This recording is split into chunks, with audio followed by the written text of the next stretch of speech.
په ډک محفل کې هم ځان نشي راټینګولی. که معمولي ګړه ځوري وي دوی ورسره پاسي ګډي چې د چا د روح غذا سندرې وګرځي نو ده به څه حالي. أتى على الإنسان حين من الدهر لم يكن شيئا مذكورا.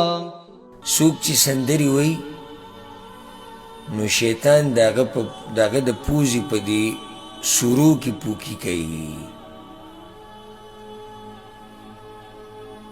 امام احمد دا حدیث راوړی په صحیح سند سره قد نفخ الشیطان فی منخریها. کله زنانه په خوږ اواز باندې لګیا او سندرې وي په خوږ اواز باندې اواز یې اوچت کړی نو پیغمبر صلی الله علیه وسلم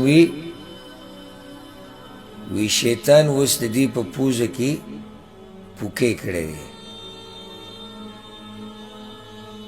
نو دا چې لګیا دي دا دمان دا اواز هم د شیطان دی. لکه سورت بني اسرائیل سورت اسراء کې دا خبره شته چې شیطان الله ته ویلي و یا الله زه به ستا د بندګان گمراه کومه. الله ورته وی بس زه صحیح شو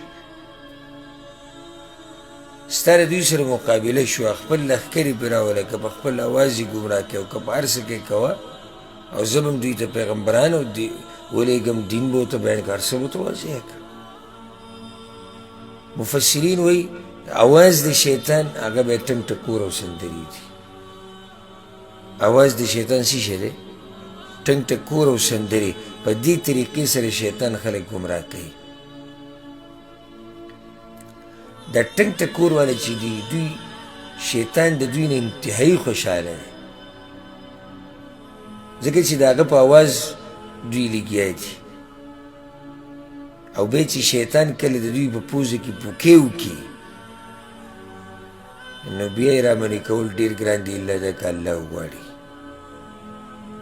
دی بیا دوی نشه وګرځي چې دا سندرې نه ویلي دا ګډای نه کړي که نه نو په دوی به وخت نه تېرېږي.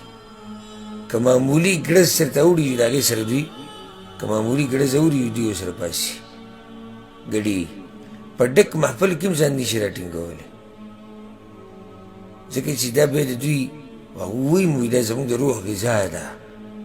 الله اکبر. زموږ د روح غذا خو الحمدلله هغه قرآن دی هغه دین دی. نو چې د چا د روح غذا سندرې وګرځي نو ده به څه حالي. دا سندر والا دا ډمتوب والا او دا ډمان دا یقیني د شیطان په لار روان دي. یقیني د شیطان په لار روان دي.